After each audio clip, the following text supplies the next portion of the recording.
Back to Brian's Beat. Join the show by calling 508-996-0500. New Bedford's News Talk Station, 1420 WBSM.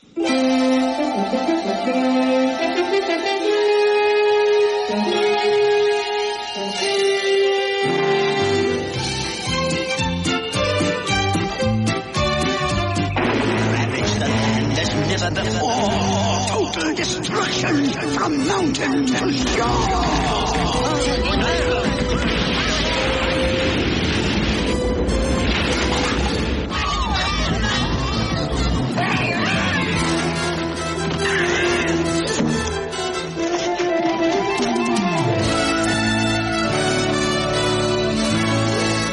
Hour two of Brian's Beat. Thought I would get a little Smurf in there today because today is Global Smurfs Day.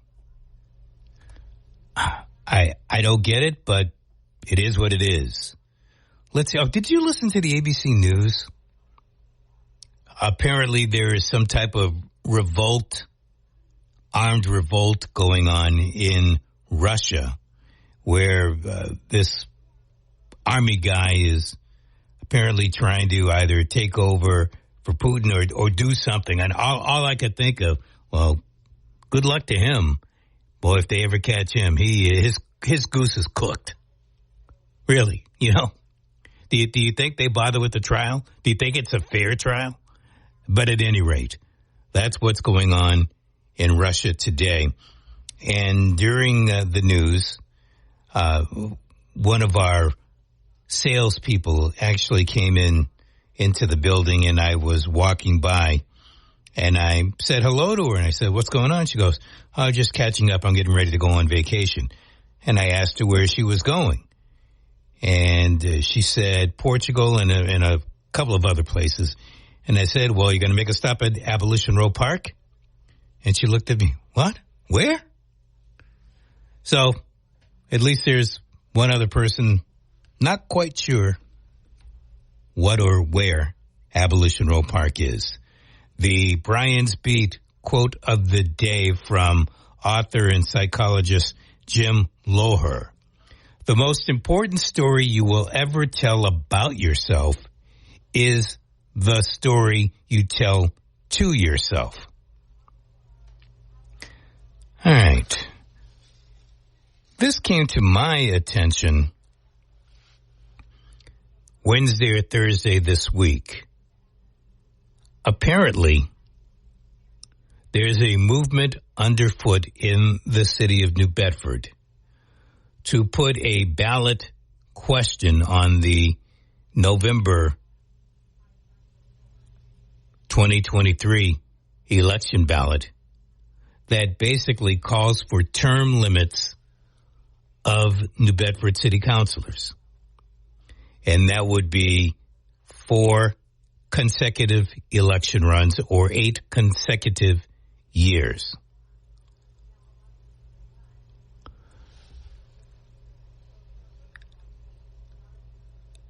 There have been a couple of days where there have been petition drives. People can sign up, and I think they need 3,000 plus signatures in order to get the question on the ballot.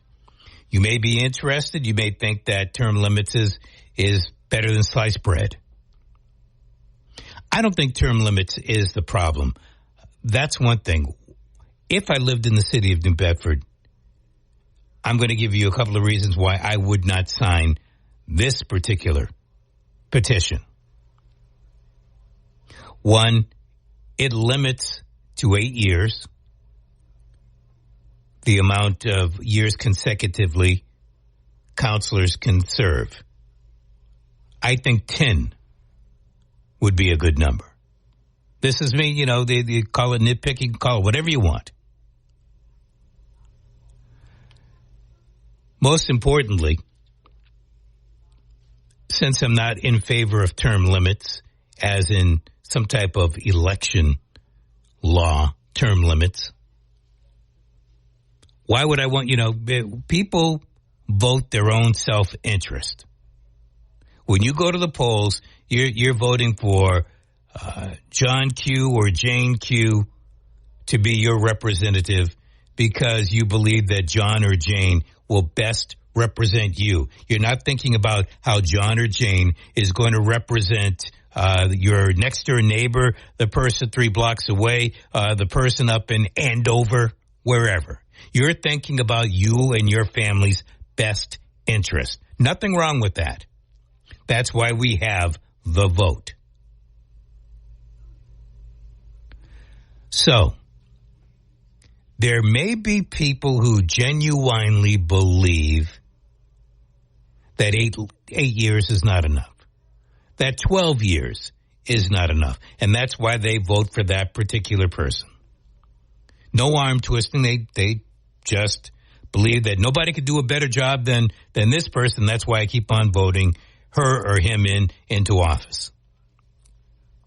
So that's out there. To me, term limits is not the solution. The solution is to stop incentivizing the positions, whether we're talking city council, state rep, state senator, mayor, governor. Stop incentivizing so these folks don't want to take either a part-time or a full-time job that give full-time benefits. That, my dear, is part of the problem. When you throw in health care for part-time workers, okay? When you start doing that, you are taxing your public, your citizens, whether we're talking state or city or town. When you're giving them pensions, you're doing the same thing. When you allow for expense accounts, same thing. Campaign war chests are allowed to build up. And what happens? You wonder why these people never get out of office. Well, with the campaign war chest, what can you do with that money? Well, you can go out and fundraise and raise more money. You can have cocktail parties, all kinds of things. And who do you invite to these parties? Let's see. Constituents, lobbyists, keeps on going. And you wonder why government keeps on getting larger and larger and larger and larger and larger. This is why. Now, I understand that there's been a lot of controversy going on with the New Bedford City Council. And I've been listening to some of the conversations, in particular on Barry's show. And I hear the frustration. I understand why people are saying, well, term limits has got to be the thing. To me, that's playing checkers on a chessboard. Yeah, I know they play on the same board, but the other folks are playing chess while you're playing checkers. So you limit to 8 years how long a city councilor can be in. That's plenty of time for them to build up a war chest, number one. Number two, handcraft their successor. So their successor can easily nominate her or him for some other cush position down the road. If you have problems with the people that are currently in office, vote them out of office. And don't you just vote them out of office. Talk to your neighbors. Have your own get-together where you have a few neighbors or people within your community. You've got the greater, the Bullard Street Association and the one that they have down on the South End. You can have all kinds of get-togethers where people talk and communicate and say, look, we're going to vote as a block to remove this person from office. You can do that. And then you don't have to worry about waiting the 8 years. I understand that there's Brian Gomes is honing in on 30 years in office. Linda Morad, around 20 years in office. Naomi Carney, somewhere in the 15. But then you have a bunch of other counselors. Ian Abreu. Shane Burgo's a rookie. Ryan Pereira is a rookie. Eric Baptiste, I think this would be his third or his fourth term. Maria Giesta, same thing, and Markey and this other Sean Oliver. He's a rookie. So it's not like you have a whole bunch of people that have outstayed their welcome. But if you want them removed, do something about it at the ballot box. Term limits sounds good. But to me, that's not the solution. It doesn't get them out any earlier. It doesn't forbid them from grooming their next person because, look, let's think, you name your counselor. You name your counselor. Now, if this thing goes into effect starting in 2024, does that mean that all 11 counselors could serve 8 years? What happens if they all serve 8 years and all of a sudden they're all gone? Don't they have plenty of time to groom their successor? Plenty of time to figure out, well, once I'm out of this office, where else can I fit in for my city? So, I don't know. Again, you're more than welcome to chime in on this. What I don't know much about, and maybe you do, is the story that I've been listening to, where apparently chairs were taken out of city council chambers. So spectators had to stand. Is that true? Is that true? That the spectators had to stand? And of course, it raises the question, who's responsible for the removal of the chairs? Well, there's a council president. Could another counselor say, oh, well, let's move these chairs out of here without first bringing it to the council president? Eventually, the buck stops somewhere in that chamber, and that would have to be Linda Morad. Why she would allow something like this, I don't know. But that speaks to arrogance. That speaks to major arrogance.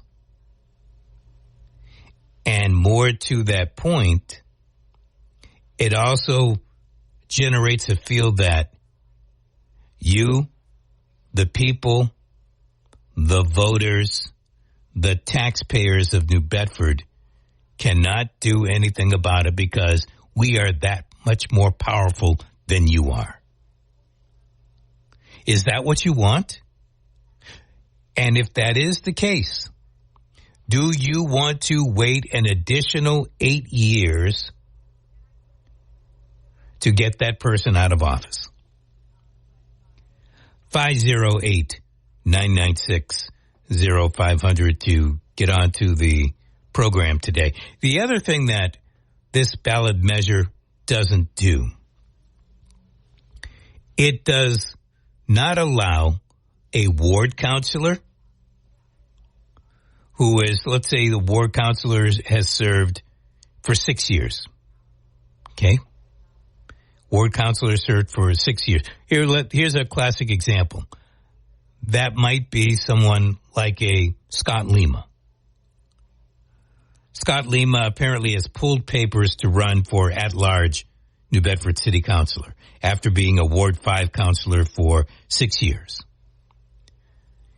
If Lima were to file his papers and win election, luckily he gets another 8 years because this ballot question isn't grandfathered in.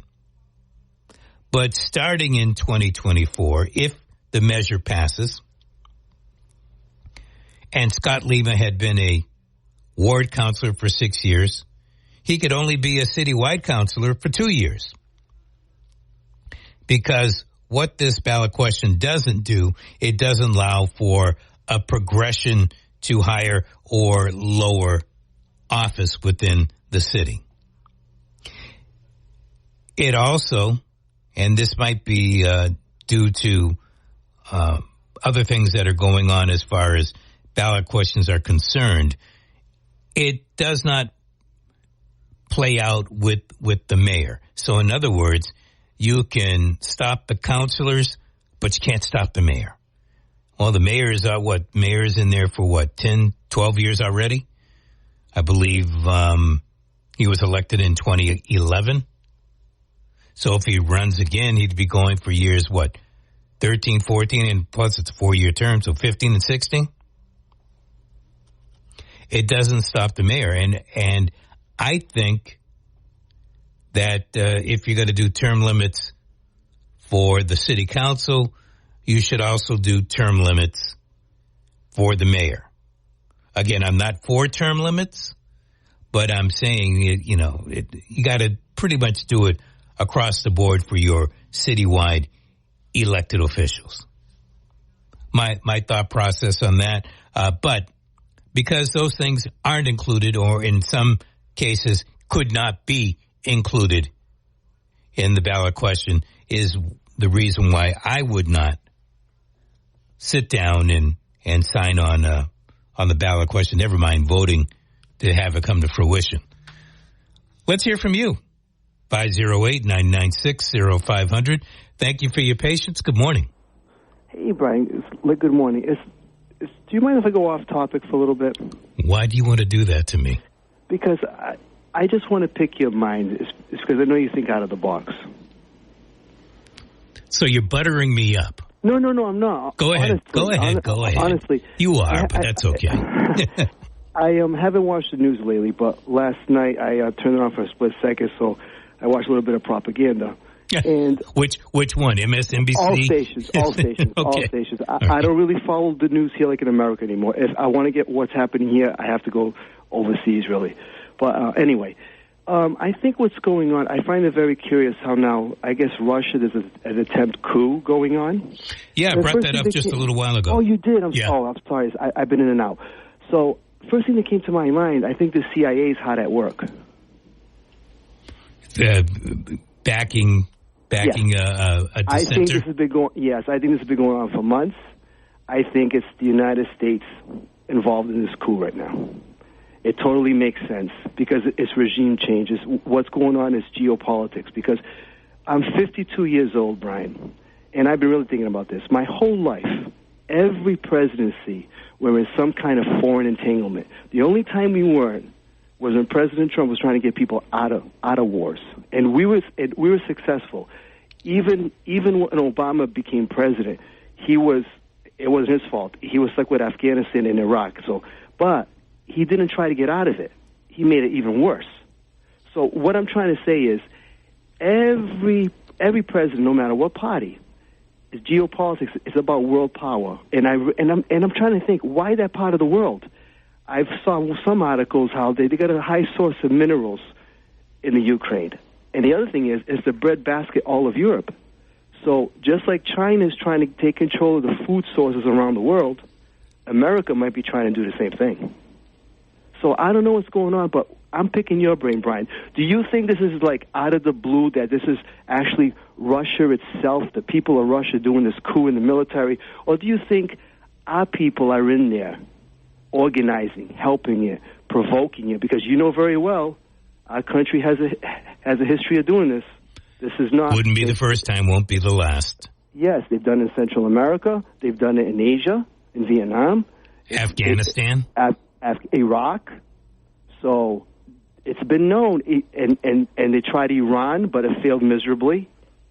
So in 1957, I think it was, Eisenhower tried to overthrow Iran, and they put their hand-picked person in there, in like Iran. So this is nothing new. So no, it's not. So to answer your question, yes, I'm not sure that we are pulling this particular puppet string, but I am sure that we have agents over their assets, as they're called. That's what I mean. Over there, trying to conjure up something, whether they were able to infiltrate this particular guy, and he's got a Russian name, and it's at this particular time only hearing it once or twice. I don't know how to pronounce it. But I'm not sure that they've infiltrated his regiment. But I'm sure we are there. I'm sure that there is a plan to do what is happening. Now, what I'm concerned is this. Before, we were kind of safe. Now, with the thing on the Internet, Putin, if he wants to, he could unleash attacks on this country and cripple us. And it's going to happen. It's happening, but I think it's going to get worse if this is what's happening there. Now, last question to you. Why do you think we're there? Because I still haven't figured it out yet. Why do you think we're dumping billions and billions of dollars to the Ukraine? There's a reason. I'm trying to figure it out. It's not because they want the freedom of that country. There's something else going on. And, of course, our propaganda media won't investigate it. Or they do know, but they won't report it. There's something going on, Brian. What do you think is the end game? Why do you think we're there wasting billions? And you know very well it's been leaked through the last person that just leaked it. We have people on the ground. This is a hot war. We're fighting this war. We have people shooting at Russians. We have Americans shooting at Russians as we speak. Okay, this or is at least Russians are shooting at them. Well, we went over there, so right. I hear you. So, to answer your question, I think this is geopolitical. I think this is the major ploy to get NATO in the Ukraine. So, whether or not we actually go into Russia, NATO can surround Russia. You've already got Poland. They want to do that? Why? Why? What's the reason? Do you think this is one of those? A show of strength. Is it a show of strength? It's kind of like a new world order that Russia's in the way. It's not a new world order anymore. It's been an order that's been going on for decades. We call it New World Order, but it's the same thing. It's the same struggle. It is the same struggle. We want to prove. Here's the hard part. We want to prove that we are better than the Russians that have more people and more land than we do, and the Chinese that have more people than we do, and India, which has more people than we have. And right now, that's a hard fight. The reason we have to keep going, sad reality, keep going like this, is because of the fact that if we don't have some type of enemy, money can't keep on being spent for the military, industrial, what do we call it? Military industry. Industrial complex. Yeah, complex, thank you. For all of that stuff. Eisenhower warned us about it, but he was still a part of the problem. Yes, he was. But he was part of it. He was. So that's what I'm thinking. So I'm not thinking like out of the box that much. So I'm kind of getting the same kind of vibes. But the thing is, the American people, if you talk to us overwhelmingly, we don't want this. So how can we stop it? Because we know very well the ballot box, it ain't working anymore. It's not. We try to vote people out, and we can't. You know what? We try to vote people in. We don't try to vote people out. You may. Please don't get me wrong.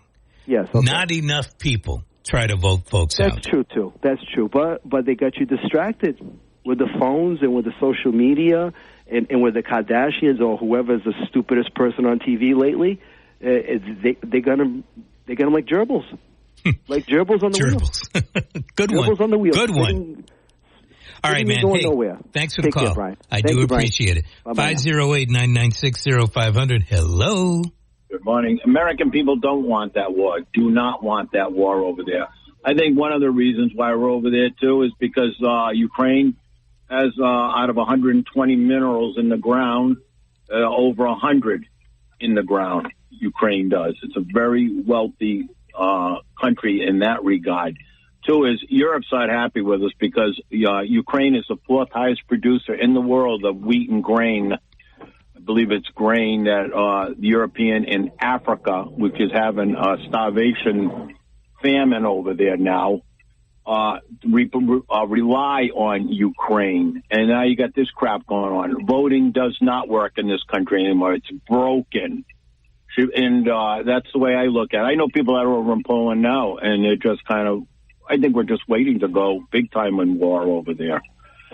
And I think we had many of gain-of-function research development companies on whatever, whether it was our government or whatever, over there prior to this war. There's a lot of money laundering going over there. Been going on for years. It's all about the money. Without a doubt. Thank you for your call. I do appreciate it. 508-996-0500. My sources. I love using lines like that. My sources.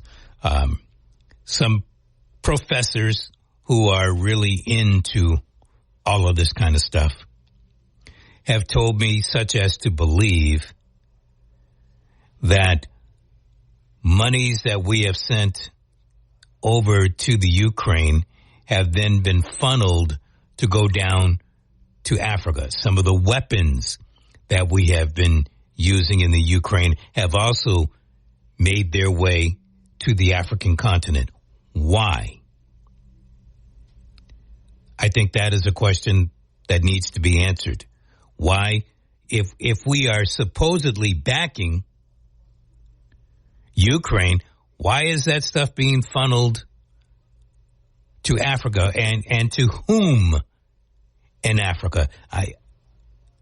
Didn't we have Iran-Contra back in the mid-1980s? I don't know who has learned the lesson and who has not.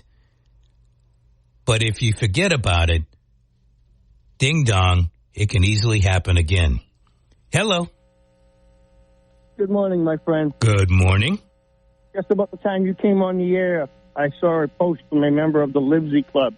Were you aware that Haven's Homecoming has been canceled? I heard about that, but I didn't get official word. Officially would send you guys something, because it's members of what's called the Livesey Club, and one of their big fundraisers every year at that event is their lobster rolls. And they're basically saying it's going to be at the Livesey Club. Inside. Yes. So they are. See, I appreciate that. Thank you very much. I'm not authorized to just come out and say something like that. If somebody from the committee officially calls you. Well, they did call me, but we don't just put things out on the radio because somebody, I don't know who the somebody is. They could be an official person. They could be the head of the Clam Bake Club, or they could be someone who's trying to foil the Clam Bake Club. So I have to wait. I have to wait for official word to come to me. With Barbara Atkins, I guess she's the official. Could be, but you know what? I can't. But if you come on and say something like that, it's an entirely different thing, and I do appreciate it. Always a pleasure. All right, take care. Let us continue. Hello. Hi. I am not. I am. It's a Saturday morning, and it's going to be a weekend. Why not? Okay. Knock yourself out. Just to be happy. Is it good stuff? Oh. No, I don't do any. I don't even drink alcohol. I don't need it. Join our club. So this whole situation with Ukraine, from the beginning, I'm walking around seeing people with signs, blue and yellow and sunflowers, and right from the get-go, we didn't know what was going on, but I was suspicious that something was not right, because we were supporting that thing right from the. When I say we, the masses were supporting it from the get-go, and that should always send off an alarm bell. Right, and I was like, wait a second, what's happening?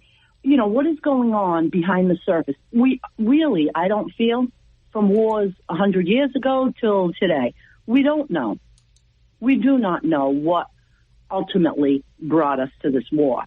But to me, at this point, it looks like we're just scratching around looking for the next war to get into. He's like, we got to shut down over here because we all our resources are going over here now. And I think Joe thinks he's outsmarted this country. But I think the rest of the world leaders are just laughing all the way around because they got him right where they wanted Joe. He's completely and totally compromised.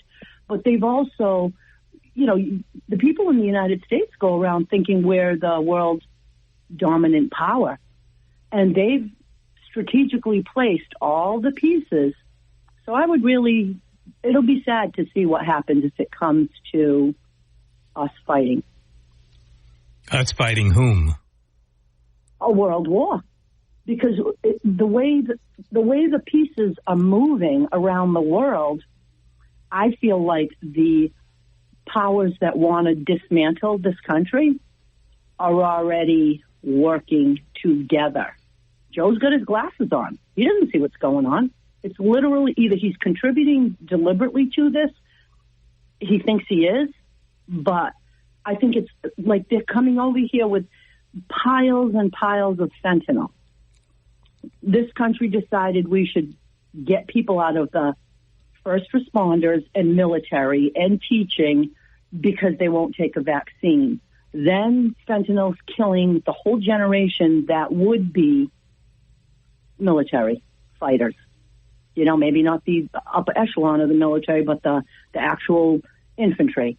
So they've weakened us, and we've allowed it to happen. We've contributed to weakening ourselves, and financially, we owe more than we will ever be able to turn around. That plays a major role in stability and safety.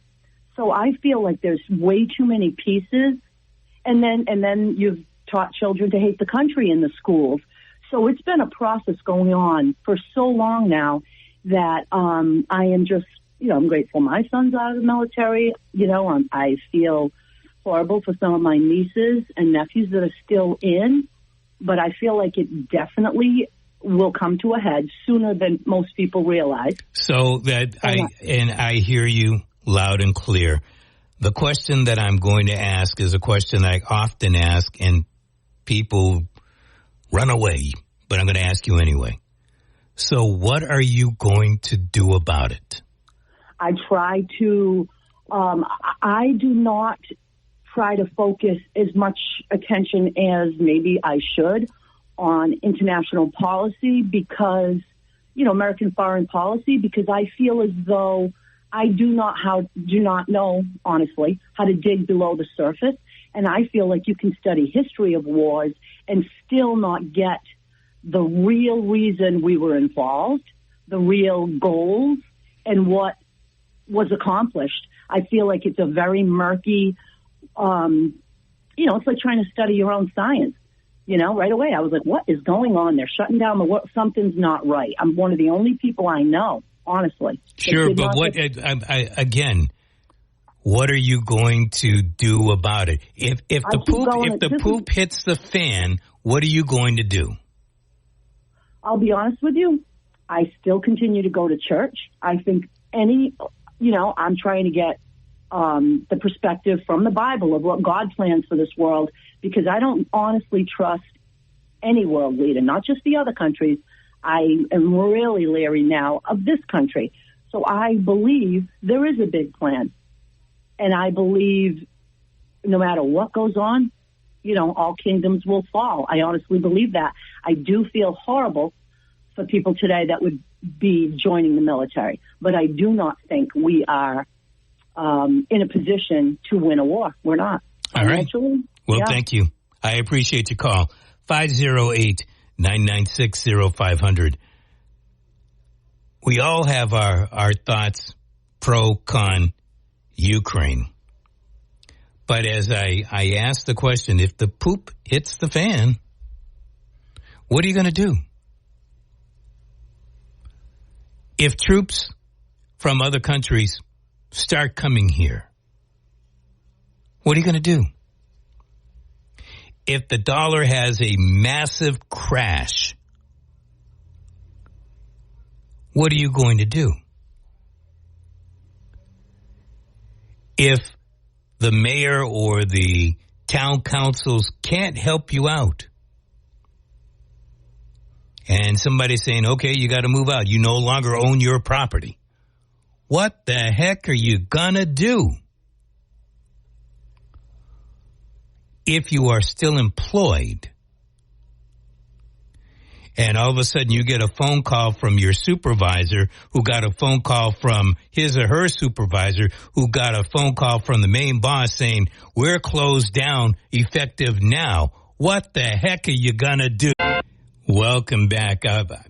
Just checked our app chat, and I have this.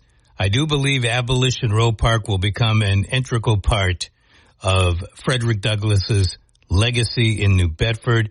His family life truly began here with 3 of Douglass's 5 children born in New Bedford. In fact, today is Rosetta Douglass's birthday, or would have been. She was born on June 24. Might become part of his legacy. It sure is part of it. It is. It is part of his legacy. Thank you for your patience. Good morning. Welcome to Brian's Beat. Hello. Hello. Hello. Yes, I'd like to make a comment. You asked, what are you going to do about it? Yes. Well, when we see our country falling apart, I'm going to work to get new leadership at the top because there's a lot of corruption. And people don't even talk about it because they're afraid to talk about it. Well, I hear a lot of people talking on WBSM about it. I don't necessarily, when I'm walking down the street, whether it's downtown New Bedford or over in the mall, I don't hear folks talking about it over there. So I'm going to tend to agree with you that a lot of folks aren't talking about it. Well, I think it's because they're afraid. They've seen what's happened. They've seen people being... Yeah, I don't doubt that. In fact, I believe, when I ask the question about what are you going to do about it, I think people are too numb. They don't want to believe it's happening. They know it's happening, but they don't want to believe it. And so they're not planning. And if you don't plan, what happens? Well, until the people in this country wake up and see how corrupt it is, how our leadership, it should be equal justice for all, but you watch the TV, you see that it isn't. And it seems to be condoned. Condoned? I think the word I would use would be, it's almost like it's expected. If you're talking about Hunter Biden, expected. Yeah. But for that matter, you talk about Donald Trump, expected. It doesn't matter what side of the spectrum you're on. These things kind of happen. Adam Schiff, you didn't hear much about it, but Adam Schiff was censured by the House Republicans the other day. Don't blame them, but you don't hear much about it. Expected. These kind of things are happening. Nancy Pelosi, expected. I'm not appalled anymore. I expected. Sometimes I feel like I'm out there fighting by myself. Mothers that I've seen out there fighting for what seems to be saneness in schools, they don't have anybody supporting them. It's happy. You're getting it from every different angle, and it doesn't seem to stop. Well, it's starting to come to a head, and I think the people are waking up. I know I was shocked at some of the things that I see on TV being promoted, and such as like all this having dance parties for little kids by drag queens. What? It's crazy. And, again, you want to have a dance party for little kids, or let me change that. As a parent or guardian, if you want to take your child to a party like that, that's one thing. It's another thing to use a public venue with taxpayer-supported money to actually endorse something like that, and to turn around and tell people that are against it that they're white nationalists or whatever adjectives you want to throw out at them. And that's exactly what's happening. And so people are shutting up about it. I think it's working on them, and hopefully they'll vote for people who have good morals. But all this stuff, this FBI stuff that's coming to light, the stuff between the president and our enemies, receiving money, that's treason. Treason and lining your pockets. Yeah. At our expense. Mm-hmm. And the big thing is nothing is being done about it day in and day out. And people are making that. Thank you for your call. I do appreciate it. People are talking about Joe Biden, how he's fallen down and all this other stuff. I don't know if it's intentional or accidental. And I don't really care. I really don't care. But what I do care about is the functioning of this country. And it has gotten to the point where there are so many people in government. It doesn't matter if they're Republican or Democrat. There are so many people in government. There are so many for-profit and non-profit companies that are on the government dole, that the swamp is getting larger and larger. And just to be very straight about this, as much as our former president, number 45, Donald Trump, talked about draining the swamp, look it up for yourself. There were cuts made, but his swamp got larger than the previous swamp, the Obama swamp, which got larger than the Bush 2 swamp, which was larger than the Clinton. You know, the swamp keeps on getting larger and larger and larger. So I say that just don't expect that if you vote in Donald Trump, that swamp all of a sudden is going to shrivel up.